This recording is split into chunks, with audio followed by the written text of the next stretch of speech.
Alright, thank you for watching. My thoughts on a debate. This is a debate that I did not take notes on, and so here it goes. It was a debate hosted by Modern Day Debates, the YouTube channel. One debater was TJump. The other was Tim Hsiao. Let's see, H-T-T-H-I-O-U. Definitely a Chinese name, and he looked Asian too. And so the subject of the debate was guns. It would have been a better debate if they had been forced to stake out a firm position. Neither of these two debaters was arguing for the extreme, but the next logical step from what Tom was saying was, yeah, he doesn't want people to actually have guns. He wants to pay lip service to the idea of having guns so he can trick people into voting for his politicians until they get enough of his kind of politicians in, and then ban all the guns is what it looked like to me. Because some people that want to ban guns, they pay lip service to it. But Tom did not acknowledge some very important things.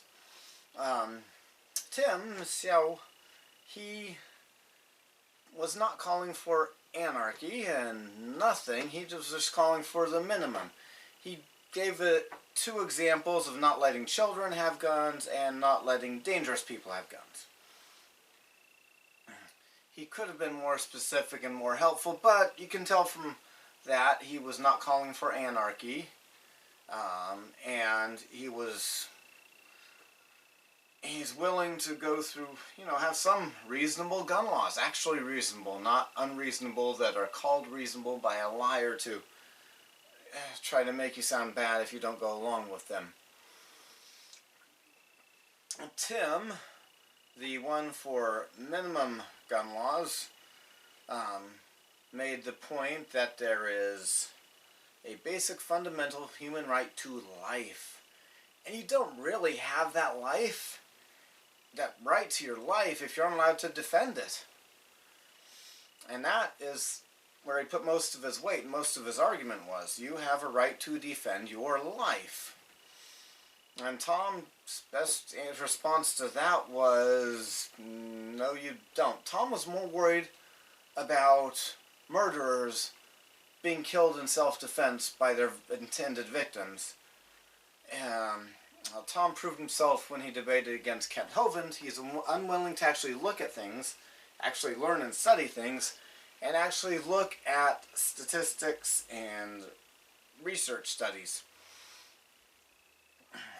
Tom, main thing he said was he wants more research.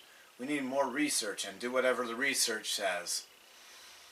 But he chanted some bad statistics. There's this one statistic that gun haters in America cite about the likelihood of being shot by a relative. Well, when you find out the research methodology of that study, you find out it's a load of crap. That study that showed you're 70% more likely to be shot or by your own family member if there's a gun in the house, started off by finding a house where there had been a shooting, and then finding out in a rough neighborhood. Started out where there were shootings in a rough neighborhood and tried to find out if the next door neighbors had guns. That's bad methodology. That's not taking a broad sample. A good research, a good survey will get broad samples, try to get an accurate representation of everyone in the whole country. But that survey did not do that. And yeah, that's about it. So Tom refuses to recognize that we have a right to defend ourselves. And yeah, I said he's detached from reality because he said, but I don't want any lives lost, so if we don't have people able to shoot an attacker, then there will be no lives lost. No, if people are not able to shoot an attacker, then there will be a dead murder victim. You're not saving any lives.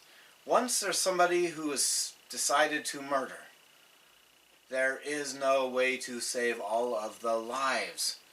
At that point, people making the policies have to decide, or well, people making the policies before that happens, setting up circumstances, have to decide in that circumstance where somebody has decided that they're going to kill somebody else. You don't get, it's just reality. You don't get to save all of the lives. No, well, once somebody's decided they are going to murder other people, your only options are, do you try to save the life of, by policy, assuming we're not talking about a circumstance where it's like one person there's a hit on that we could know in advance and get the police there. But if we can't know in advance, do you want the circumstances to be where an intending murderer might not be successful because his intended victim is able to shoot back? Or do you want them not to be able to shoot back? Those are your options. You're not going to be able to save all of the lives because murderers don't, look for hard targets. People who do that are committing suicide by cop. That's different than murder. If you're shooting at somebody you know is going to be able to shoot back, so they will shoot back. And criminals don't do that. Which is why school shootings happen. Because criminals go to places that are gun-free zones. And where are gun-free zones? A lot of schools are gun-free zones. Anyone who cares about their kids will not want their kids to go to a gun-free, not saying where the kids have guns, but any parents who, actually care about their kids will want responsible teachers, principals, vice principals, security guards, janitors with a clean background, responsible adults to be able to shoot back so there's not a mass murder.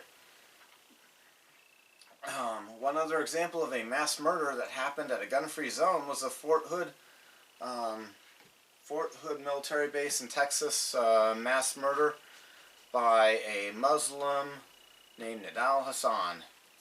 He picked a military base partly because the military policy, I'm not sure exactly how it is now, but back then was to not have soldiers carrying around guns on a military base. I think maybe if we can trust these guys to be soldiers for us and go into dangerous battle zones, we can trust them to walk around on base with a little firepower. Alright, so, yeah. They had a question and answer session at the at the end of the debate. One of the questions was, what if the people who think they're acting in self-defense are actually attacking, or what if somebody's... And Tim said, yeah, that might happen. But Tim's argument, it seemed to be, was that our basic fundamental human right to defend ourselves outweighs the times when that happens. The person who asked that question put Trayvon Martin in quotes or in parentheses, as if that's an example of somebody who's hunting people down and attacking people.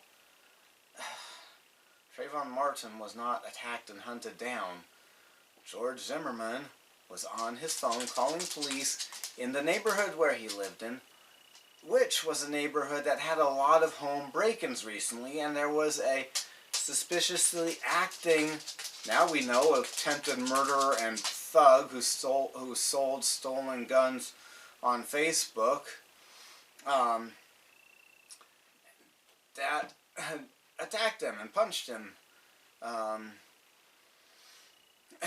the way, he called George Zimmerman a faggot. His words, not mine. Why haven't more gay rights groups gotten outraged about that?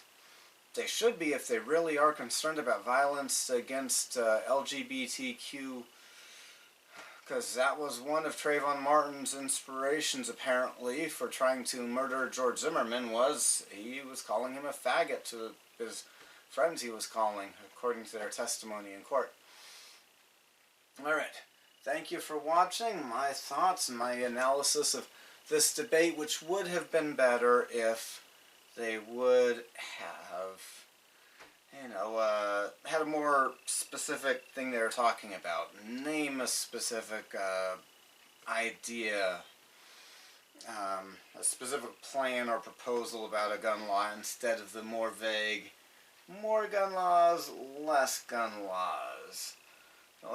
Because one reason it'd be useful to have that is, right now in America, every purchase of a gun from a gun store must go through an NCIC background check. Every single one. And some idiot's yelling at their computer right now, yeah, but there are people that buy guns on the black market. Yeah, they're black market. They're illegal. They're already illegal to buy guns without doing that. So there's nothing making the gun sales that are legal now illegal and banning guns isn't going to stop those people who are already illegally getting guns. Catch them, prosecute them. That's the most we can do about that. And so in America, we already have that. Private sales across state lines require that. There's limits on the age of people getting guns. Some states have even more restrictive gun laws. So where do you draw the line? What line are we debating about in this debate would have been useful, made it a better debate. But thank you for watching. You have a good day.